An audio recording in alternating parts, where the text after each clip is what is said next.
Bom, boa tarde a todos. Acho que tá todo mundo ouvindo.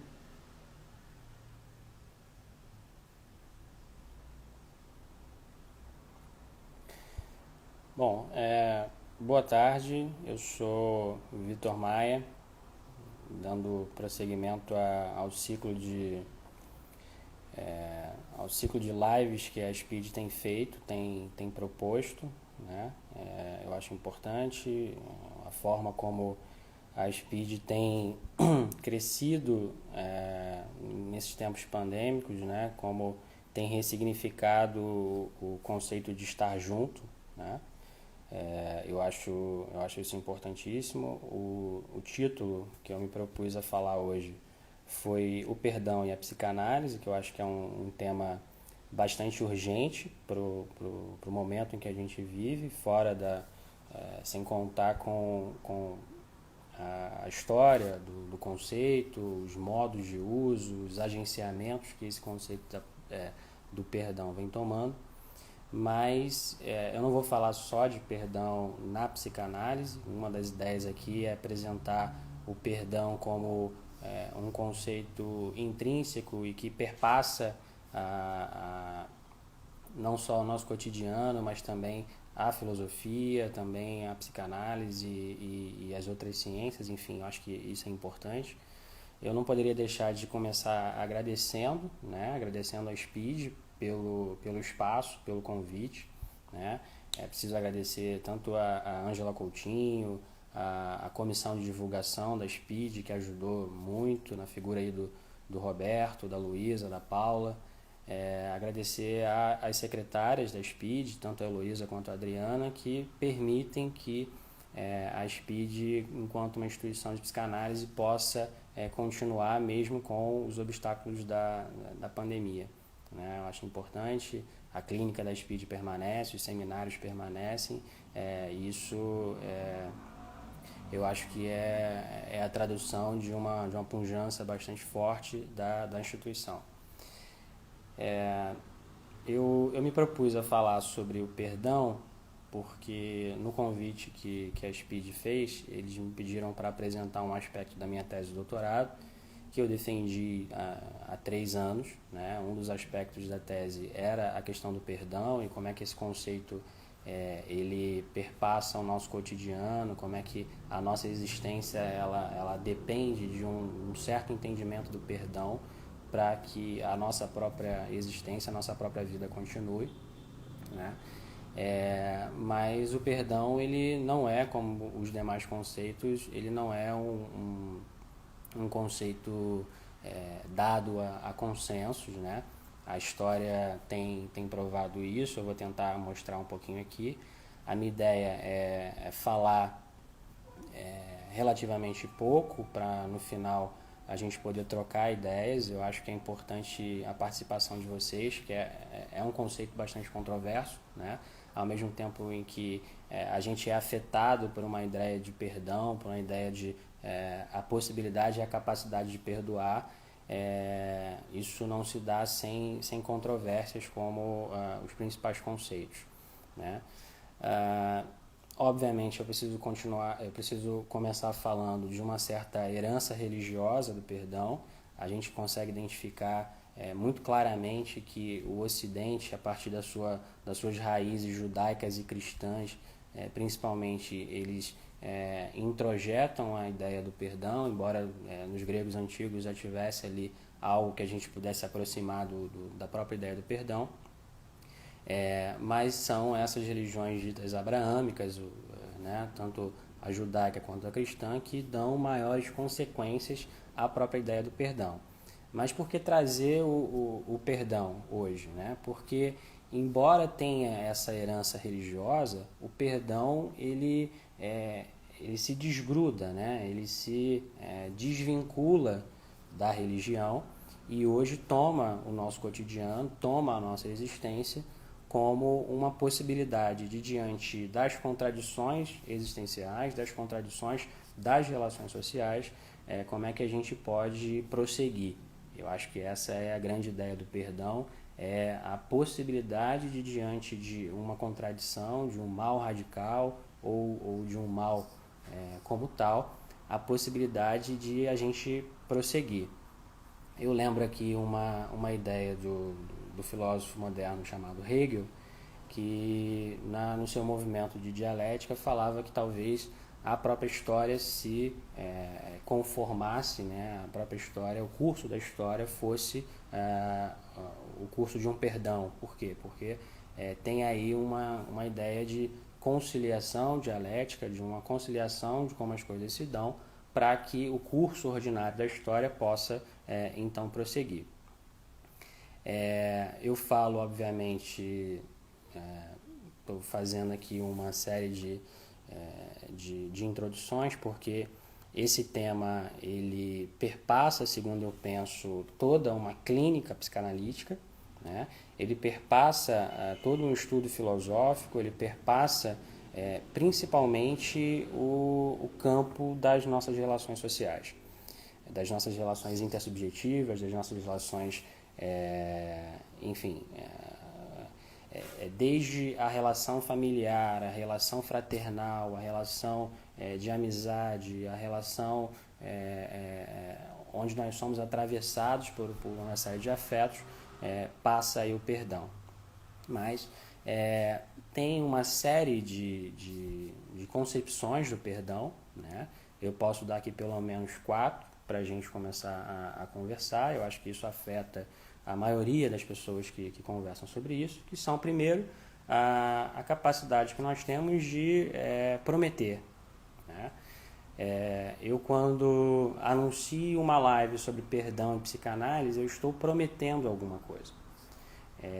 E no nosso cotidiano, na nossa lida com a vida, a gente promete coisas, seja ao companheiro, seja à mãe, aos familiares, ao chefe, enfim. Há uma série de promessas que trazem nelas mesmas a possibilidade da quebra dessa promessa, que é quando a gente perjura. O problema é que a gente perjura o tempo inteiro. O problema é que a gente quebra a promessa o tempo inteiro. Isso é a parte intrínseca da própria relação da promessa. Eu prometo porque posso descumprir. E geralmente a gente descumpre isso, né? Então, se eu falo, hoje eu vou falar sobre perdão, hoje eu vou falar sobre determinados aspectos do perdão, isso, de certo modo, traz na própria promessa a possibilidade da quebra. Talvez, seguindo essa concepção, a gente tivesse que pedir perdão por falar, perdão por escrever, perdão, enfim, perdão por respirar, né? Quando eu falo de uma herança religiosa, eu logo vou chegar numa coisa que me interessa na relação do perdão com a psicanálise. Quando eu falo de uma herança religiosa, eu, na verdade, estou tentando expressar aqui uma situação que essas religiões ditas abraâmicas, né, a judaica, a cristã, elas colocam certos mitos com os quais nós ainda explicamos, de certo modo, né, as nossas conformações sociais, as nossas conformações históricas. O que eu quero dizer com isso?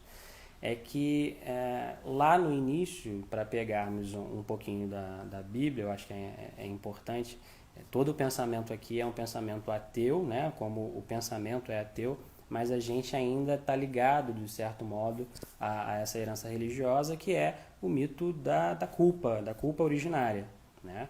É como se nós, nessa conformação histórica ocidental, como se nós já nascêssemos com uma culpa originária, do pecado original, e tivéssemos que expiar durante a nossa existência essa culpa, né?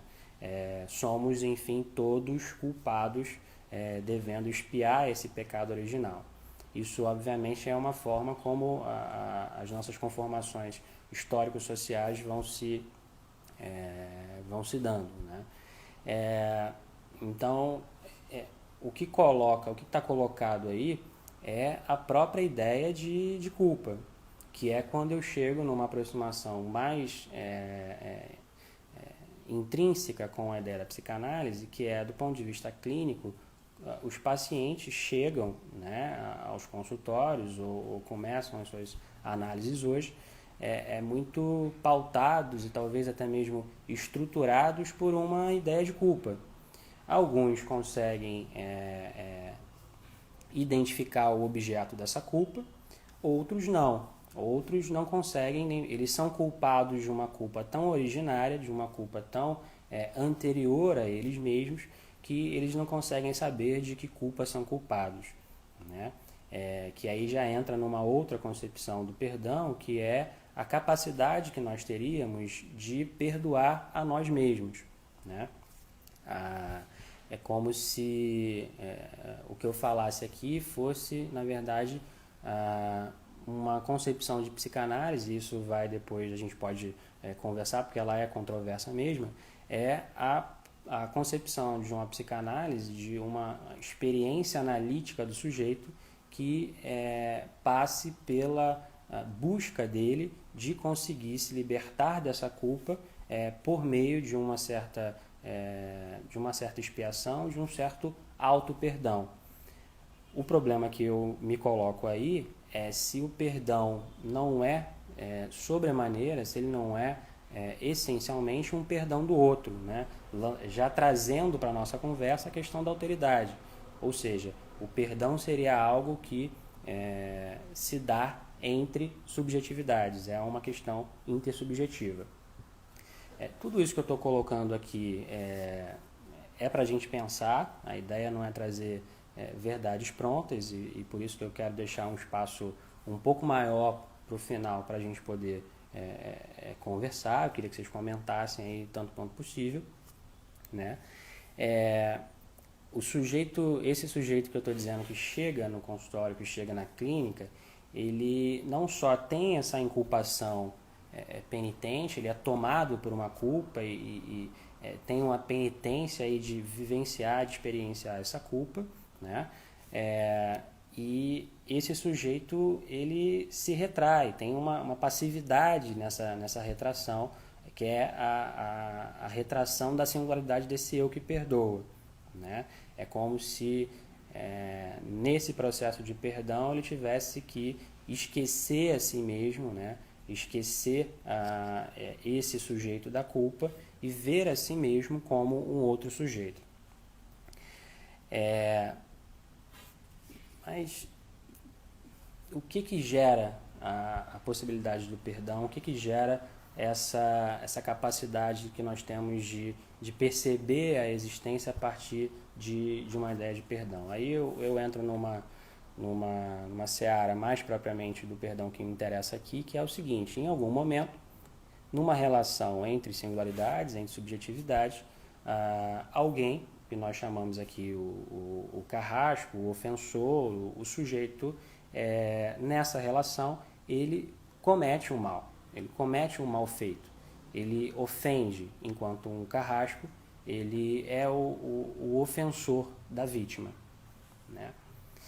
Dependendo de como isso aconteça, a gente tem aí uma suspensão do tempo, né? O perdão, o mal feito que gera a possibilidade de se falar de perdão, ele é um mal feito que suspende o mundo, suspende a temporalidade, o curso ordinário da minha existência, o curso ordinário das coisas, ele é suspenso.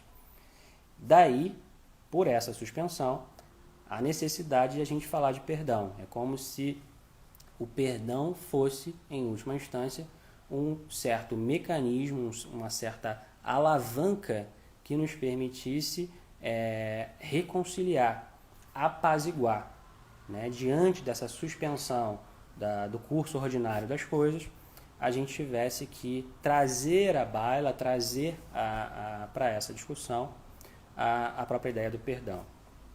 Mas, e aí eu tenho algumas perguntas já para a gente começar a pensar, que onde é que está o perdão? De que perdão é esse que eu estou falando? Com contornos tão religiosos, com contornos tão teológicos, quando na verdade o que eu estou dizendo é que a gente está tentando pensar aqui o perdão na clínica, o perdão no âmbito das nossas existências, e isso não tem a ver com a religião. O que eu estou expressando aqui é exatamente uma herança da teologia, uma herança do histórico religioso no qual nós estamos inseridos, exatamente para perceber daí as nossas possibilidades de afastamento, né? O que eu me pergunto, como eu dizia, é se o perdão é capaz de dar conta nos nossos dias dos modos, dos procedimentos intersubjetivos que perfazem as nossas relações, né? Eu não tenho uma resposta agora para isso, mas eu quero que no curso da explanação isso talvez fique mais claro, inclusive para rebater isso, mas o que o perdão pode, nas nossas relações intersubjetivas, nos modos e procedimentos que acontecem nisso, o que o perdão pode fazer e no que ele pode, em tese, ajudar, né? Tem uma tese que é de uma psicanalista famosa, ainda viva, francesa, chamada Julia Kristeva, né? É uma tese problemática, é uma tese controversa, mas que eu vou me utilizar dela para começar a explanação, exatamente porque no final eu quero retomar isso para a gente perceber junto se de fato há alguma pertinência nessa tese, né? A tese de que a análise, o processo analítico, a psicanálise é perdão. Como vocês podem ver, é de fato uma tese problemática, uma tese controversa, e a gente pode trabalhar isso a partir de agora. Essa tese tem como fundo a ideia de que a psicanálise seria também uma tentativa de resolver as feridas e os conflitos interiores. Uma concepção dessa de psicanálise, se a gente aceitar, a partir daí isso for aceito, talvez a gente seja levado aí a concordar em parte com a Kristeva. O que está em jogo aí? É que ao se engajar numa experiência analítica, muitos pacientes buscariam uma espécie de perdão, né? Que na verdade se traduz como a possibilidade de um novo começo. Ou seja, eu, enquanto sujeito, procuro a análise, procuro o consultório para buscar, a partir da minha culpa, que é uma culpa paralisante, né? O mal feito que eu realizei, eu não consigo sustentá-lo, né? Tem aí uma inculpação que gera uma angústia, obviamente, e isso paralisa o sujeito, paralisa a temporalidade na qual ele está inserido. Tem aí uma suspensão de mundo. Diante disso, a gente poderia falar de uma busca por perdão na análise que passa pela possibilidade de um novo recomeço. É preciso recomeçar, né? Só para localizar historicamente, a gente passa hoje por uma aceleração dos processos de pedidos públicos de perdão, né? Só para a gente localizar isso para além da clínica, é que quando eu falo de uma herança teológica judaico-cristã, eu estou falando estritamente de um certo ocidente, quando na verdade o que a gente enxerga hoje é uma universalização dos pedidos de perdão, uma universalização desse teatro do perdão, das cenas em que o perdão aparece, inclusive naquelas tradições e naquelas nações em que essa herança do perdão religiosa simplesmente não existe. Eu posso elencar aqui, por exemplo, na segunda metade do século XX, países como o Japão pedindo perdão aos seus cidadãos pelos eventuais horrores cometidos pelo Estado.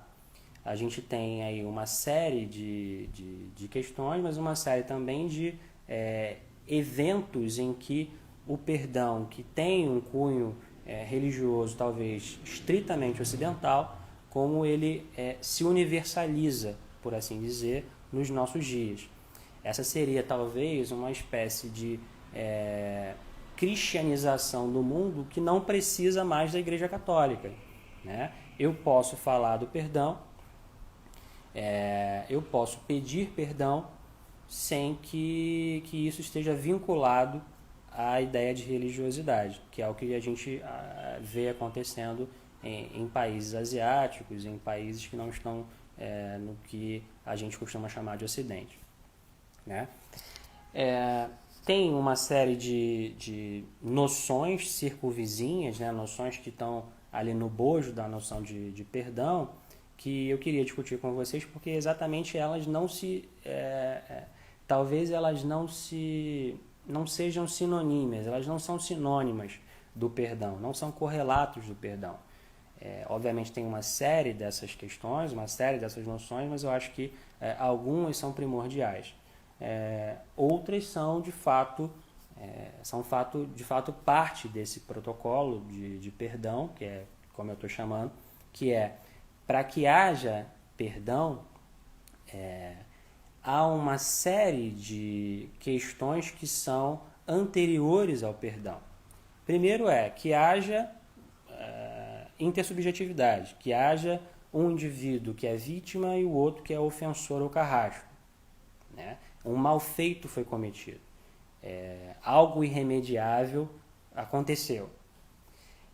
Essa é a cena que permite a gente falar do perdão, mas não exatamente nesse momento imediatamente posterior ao mal feito, porque a gente exige desse que cometeu a falta que primeiramente ele se arrependa. Então, o primeiro condicionante de uma concessão de perdão é que o meu ofensor se arrependa, é que ele também se transforme. Ou seja, aquele que me ofendeu era um. Esse que vem me pedir perdão talvez seja um outro. E essa é a minha exigência. A exigência que eu faço para perdoar é que esse carrasco, esse ofensor, esse que cometeu um mal, que ele seja um outro, que ele seja transformado e não mais aquele que cometeu. Então eu tenho nessa série do protocolo do perdão, da concessão do perdão, primeiro, o reconhecimento do mal feito, a confissão do mal feito e o pedido de perdão. É só a partir dessa dinâmica que eu, enquanto vítima, posso dizer sim, eu perdoo, ou não, eu não tenho essa capacidade de perdoar. Estão aí várias questões subjacentes, obviamente. Uma é a relação do perdão com o tempo, né? Como eu disse ainda há pouco, o tempo ele é suspenso nessa relação intersubjetiva entre carrasco ou ofensor e a sua vítima, né? Tem um curso ordinário das coisas ali que é interrompido e, bom, a gente precisa prosseguir, a gente precisa recomeçar, e daí a ideia do perdão. Uma outra coisa é a própria ideia de memória, manutenção da memória do mal feito, né?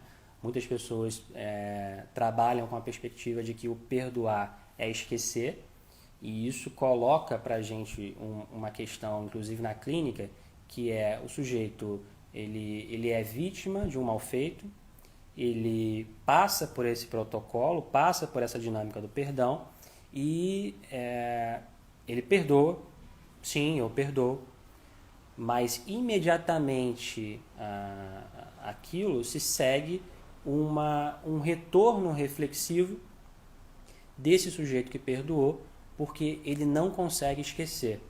Ele mantém a memória integral daquele mal feito, mesmo que tenha perdoado.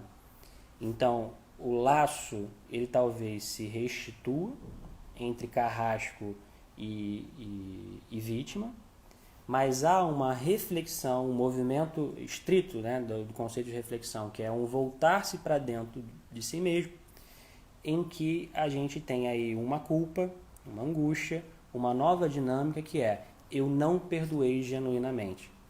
Eu perdoei, sim, houve ali uma cena, um teatro em que o perdão se colocou, mas isso não foi suficiente para que eu, comigo mesmo, pudesse prosseguir no curso ordinário das coisas, né? Então, eu mudo de polo. A gente estava falando ainda há pouco de uma necessidade de intersubjetivação, né? É um eu que estabelece uma relação com o outro nessa tentativa de conceder ou de pedir o perdão. E, nesse caso, a gente tem agora uma tentativa de voltar-se, né? Não é nem uma tentativa, mas acontece de a gente voltar para dentro de si num movimento de inculpação, que é aquela que eu disse no início, que acontece na clínica, né? Eu fiz um roteiro aqui porque é imensa questão, né? Tem a questão com as instituições, tem a questão dos estados, como que a partir do Tribunal de Nuremberg os crimes contra a humanidade se tornam imprescritíveis, e como é que há aí o contato com o mal radical e a impossibilidade do perdão, que é quando a gente traz à baila a questão dos crimes contra a humanidade e do imperdoável, né? É quando tudo isso que a gente está falando se hiperboliza de tal modo que eu posso dizer, não, isso é imperdoável, né? A gente teve uma série ainda tem em alguns lugares, mas uma série de eventos históricos que na segunda metade do século XX acontecem em vários lugares do mundo, que dão conta de uma certa proeminência da barbárie, né? Que é quando a gente fala, não, eu não sou capaz de perdoar, não, isso é de fato imperdoável. Então, seguindo, né? Tem uma banalização do conceito de perdão, né? Que eu já estou aqui tentando fazer uma ponte para a ideia de uma desculpa antecipada, um pedido de perdão de antemão, que é, na verdade, uma forma calculada, uma forma não genuína de conseguir esse perdão, que são todos os imbróglios em que, na discussão sobre o perdão, são colocados para a gente. Um deles é que, naquele protocolo, que eu estou chamando de um protocolo da dinâmica do perdão, a gente tem que falar de confissão, né? A confissão é um instituto muito antigo, né? A gente usa de uma forma ateologizante, ateologizada hoje, inclusive na clínica. Tem ali uma dinâmica confessional, né? Que não é mais baseada na teologia, né? Na dinâmica eclesiástica, mas que permanece. Ela é anterior à própria instituição pela Igreja Católica. Eu lembro aqui de dois personagens famosos da confissão. Primeiro, Santo Agostinho, né, que faz as suas confissões bem antes da institucionalização da confissão como um mecanismo da Igreja Católica, mas ele dá conta ali, isso já está em Santo Agostinho bem antes, né, na Idade Média, que talvez a confissão não seja um mecanismo capaz de enunciar uma verdade. Isso embaralha um pouco o nosso jogo, porque, e eu explico, porque o que o Santo Agostinho coloca para a gente é o seguinte: eu confesso para Deus que tudo sabe. Então, a minha confissão não tem um caráter de enunciação da verdade.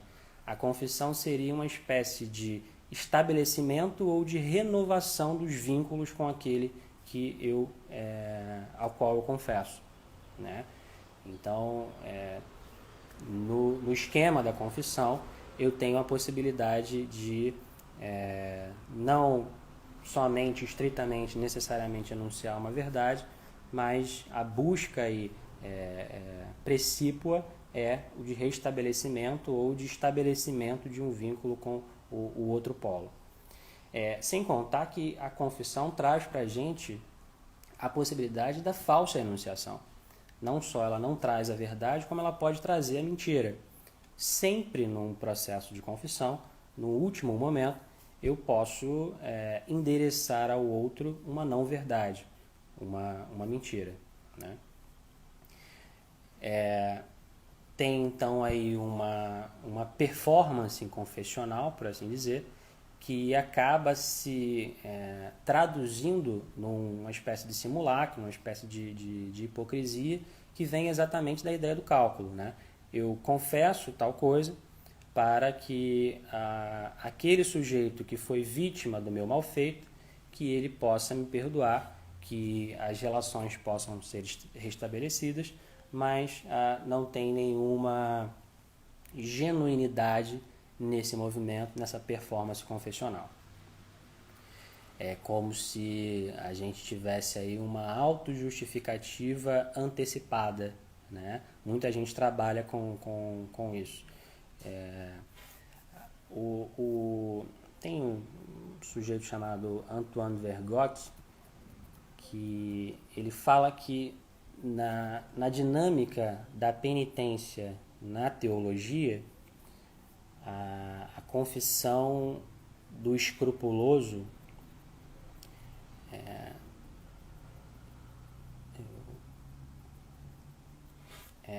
o escrupuloso na teologia, no processo eclesiástico, que a gente pode falar, tentar traduzir como obsessivo para a gente, a confissão dele não diz tudo na cabeça dele, né? Para o escrupuloso ou para o obsessivo, toda aquela confissão do mal feito, toda aquela enunciação da culpa que ele carrega consigo, nunca é o bastante para ele, né? É uma exteriorização, uma tentativa de reconciliação que não apazigua o sujeito que confessa. O escrupuloso ele sempre pensa não ter dito tudo, enquanto a gente tem o sujeito que confessa para que uma certa pressuposição de verdade que não se verifica seja colocada ali. A gente tem o que o Vergote chama de escrupuloso, que eu estou chamando aqui do obsessivo, eu nunca digo tudo. É como se ele provasse uma nostalgia de pureza, como se ele vivesse um desejo de sinceridade absoluta que nunca se perfaz, que nunca tem lugar, que nunca acontece, né? É como se a confissão, nesse momento, ela nunca parecesse ser totalmente sincera. Ela nunca é total, né? Porque eu confesso e continuo culpado, mas ao mesmo tempo ela também não é sincera. Bom,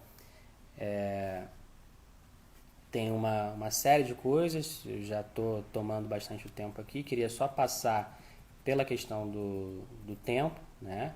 Que a lida do perdão é uma lida com um passado que não passa, né? É uma lida com o irremediável do passado, né? Mas ao mesmo tempo ele não é uma presentificação do passado pura e simplesmente. Esse passado que não passa, ele é uma espécie de representação, uma marca de uma representação atual de algo que passou, mas ele se atualiza o tempo inteiro, né?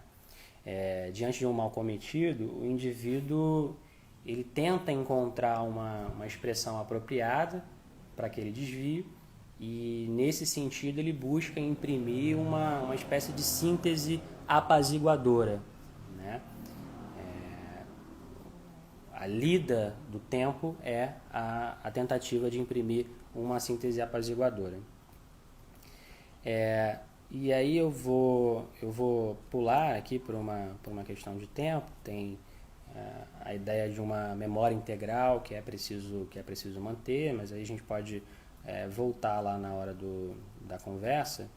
Só para voltar isso é importante a gente colocar aqui, que o perdão ele não exige uma memória feliz, né? O perigo de perdoar, pressupondo que algo deve ser esquecido, que o mal deve ser esquecido, ele é o perigo de não saber lidar com os fantasmas que retornam, né? Que é aquilo que eu falei lá atrás de, bom, eu perdoei e agora eu preciso esquecer. Só que essa culpa que emerge aí é uma culpa dos próprios fantasmas que retornam. Então, a ideia aqui é de que a gente talvez devesse trabalhar com a ideia de uma memória que se consuma no perdão e, portanto, ela deve manter-se integral, que em outras palavras é dizer, eu perdoo, mas eu não esqueço. Isso, de certa forma, oxigena a própria ideia de perdão, nos liberta de uma ideia de perdão que é, eu posso perdoar, eu perdoo, mas isso se manterá na memória integralmente.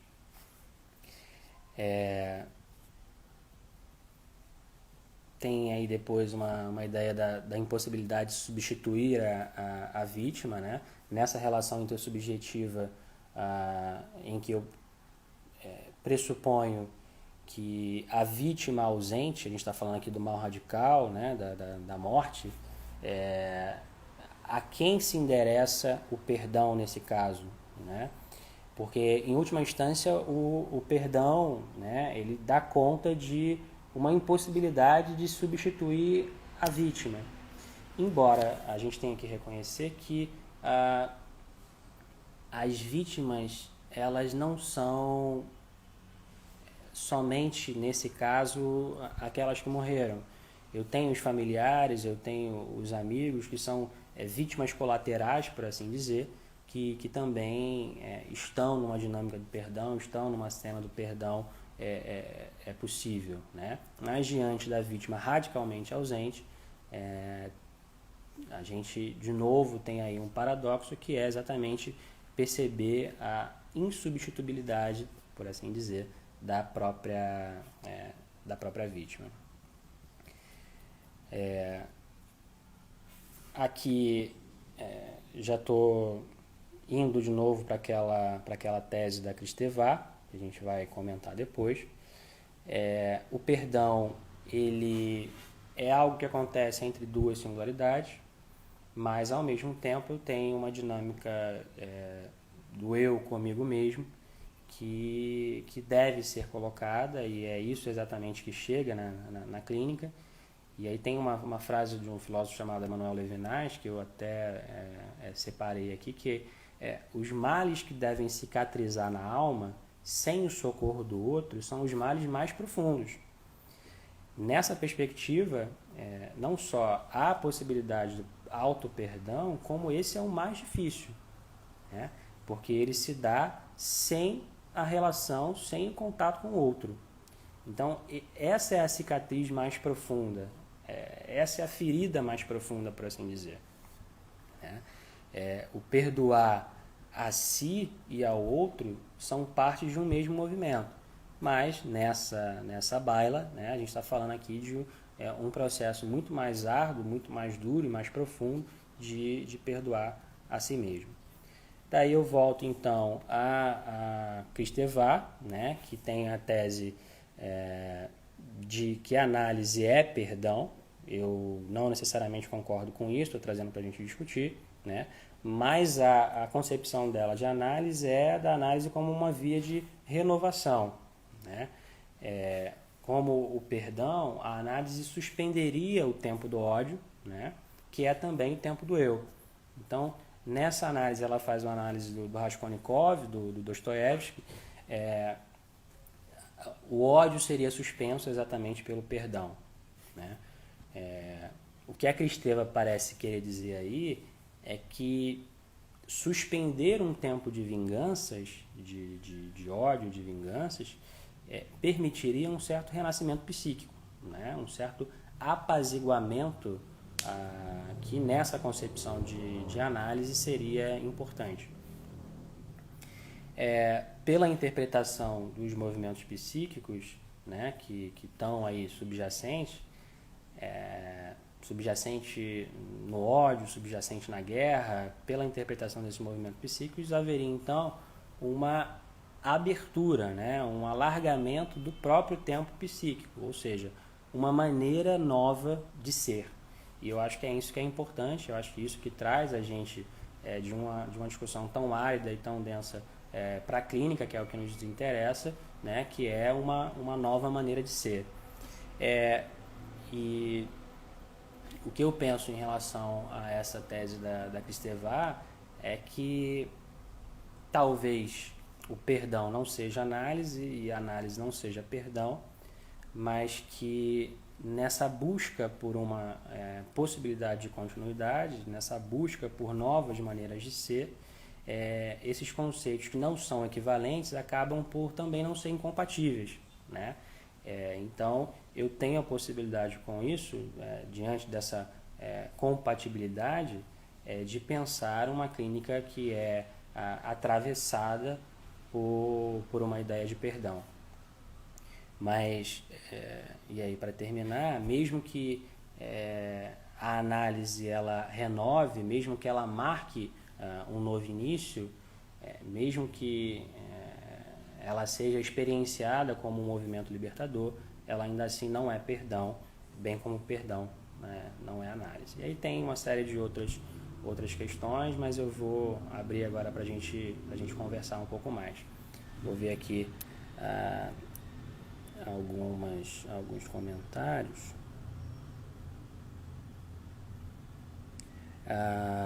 O Henri Nack está pedindo a referência bibliográfica da Júlia Kristeva, é o Desejo e o Ódio. É um livro que eu acho que não tem tradução ainda, mas é um excelente livro para pensar essa questão do perdão a partir dela. A Milena Morvillo está dizendo que tem uma frase potente de Tolstói que diz: compreender tudo é perdoar tudo. É interessante essa frase que a Milena traz, porque em última instância a gente também pode trabalhar. Os gregos tinham uma concepção mais intelectualizada de perdão, mas quando a gente trata do perdão na contemporaneidade, tem uma percepção de que para além da lógica, para além de uma certa intelectualização, há um espaço em que o perdão se daria que não necessariamente estaria pautado pelo sentido, né? Obviamente tem aí questões imensas, né? Questões abissais, mas é uma ideia muito importante para mim que o perdão que ele não passe necessariamente por uma questão de sentido, que é a possibilidade, por exemplo, de um perdão ser concedido ou pedido por um olhar. Eu acho uma figura, uma cena muito forte, uma imagem muito forte, mas que acontece, né? A possibilidade de o perdão ser pedido ou concedido pelo olhar, né? O Marcolino Paulo, você falando me vem à cabeça o fenômeno perdão. Perdão traz, né, intersubjetiva, tira o sujeito da condição passiva, masoquista, para uma condição viva, ativa. Alguém potente, mas que também falha. Se eu bem entendo a pergunta ou o comentário, eu também tendo a concordar com isso, que é aquilo que eu digo lá no início, de um retraimento do sujeito, né, que se coloca nessa posição de perdoar, ele é logo sucedido por uma nova potência, que é o fato de que numa relação em que o ofensor faz, né, comete o mal feito para a vítima, para o ofendido, tem uma relação dissimétrica, intrinsecamente dissimétrica, né? O ofensor está acima e o oprimido, a vítima, estaria embaixo. Quando há o reconhecimento da falta, quando há o pedido de desculpa, o pedido de perdão, essa dissimetria se inverte, né? Que agora eu tenho uma espécie de poder, eu tenho uma espécie de soberania para dizer se eu perdoo ou se eu não perdoo, né? Então tem uma atividade intrínseca ao movimento do perdão em relação também à vítima. O perdão seria uma promessa? Eu acho que nessa dinâmica que a gente está conversando aqui, isso quem perguntou foi o Henri também, nessa dinâmica que a gente está discutindo aqui, eu tenho que uma promessa é feita, né? Quando eu digo vou falar sobre o perdão e psicanálise na live da Speed, né? Eu tenho uma fé que eu invisto e eu espero que as pessoas acreditem em mim, mas como tudo na nossa vida cotidiana, na nossa vida corrente, eu tenho a quebra dessa expectativa, eu tenho a quebra dessa fé, quando a promessa vira perjúrio. E diante dessa troca, diante dessa transformação da promessa em perjúrio, na fé quebrada, é que eu tenho a possibilidade de falar de perdão. É intrínseco, né? E naquela herança religiosa, a gente tem a cena abraâmica, ali está colocado o perjúrio como tão originário, né? É como se o perjúrio fosse tão originário que ele fosse simultâneo, né? Como se ele estivesse no mesmo dado, a possibilidade do perjúrio e da promessa. Eu prometo exatamente porque eu posso perjurar. Nietzsche também fala algo parecido, né? A gente tem a capacidade de prometer e logo de quebrar as promessas. Deixa eu ver se tem mais aqui. Queria agradecer a participação de todo mundo. Deixa eu descer aqui um pouquinho. Uma clara inexperiência com as tecnologias. Também o Henri está dizendo aqui, podemos fazer relação dessa reflexividade com os momentos pulsionais. Eu não sei onde, em que contexto eu estava falando isso, depois se puder. Lembrei do livro da Hannah Arendt. A Hannah Arendt, na Condição Humana, tem uma passagem bastante importante ali que ela dá conta de exatamente, vamos lembrar que a Hannah Arendt é uma judia em plena Alemanha nazista, em plena ascensão do nazismo. Ela está pensando as origens do mal, está pensando as origens do totalitarismo, está pensando também na condição humana a própria possibilidade do perdão. E ela coloca de uma forma muito elegante, segundo eu penso, a possibilidade do auto-perdão, né? Se não temos a capacidade de nos auto-perdoarmos, a Hannah Arendt fala, também não temos a capacidade de perdoar o outro, né? Que é a intrínseca, estrutural relação entre a alteridade, entre o eu e o outro nessa relação intersubjetiva. O Júlio Carvalho, grande Júlio, qual é a relação entre o perdão do sofrido com a expressão de remorso do agressor? Aqui, assim, a sua pergunta abre para muita coisa e eu estou pensando numa em primeiro lugar, que é, né, o quanto de verdade, o quanto de genuinidade, por assim dizer, tem nesse encontro entre vítimas e agressores, né, que é o agressor demonstrar remorso, né? É preciso saber aí, e isso é um dos paradoxos do perdão, né, que é a concessão do perdão diante de uma confissão, diante de uma tentativa de expiação desse erro, desse pecado, mostrar o remorso, conseguir o perdão, mas aquilo não passar de um estratagema, de um simulacro, de uma forma de conseguir o perdão. Aí a outra questão que ele coloca existe uma relação direta ou são observados individualmente? Eu acho que nessa dinâmica do perdão, que é bastante ampla, né, a gente viu aqui uma parte muito, muito ínfima, esse aspecto, inclusive, da relação com o perdão, eu tentei desenvolver num pós-doutorado que eu fiz na UFRJ e vai virar um livro, está no prelo já, né, em que essa relação com o perdão, tanto do eu comigo mesmo, tanto do eu com o outro, no curso ordinário ali, quanto das instituições, que eu acredito que as instituições não podem perdoar, né? Essa é uma tese que eu tenho nesse livro, que essas coisas talvez tenham que ser observadas individualmente para que o todo faça sentido, né? A gente precisa ver aí o endereçamento do remorso, a quem ele se endereça, se isso é feito de formas condicionais, de formas condicionantes. Eu acho que tem uma problemática muito, muito forte, latente aí.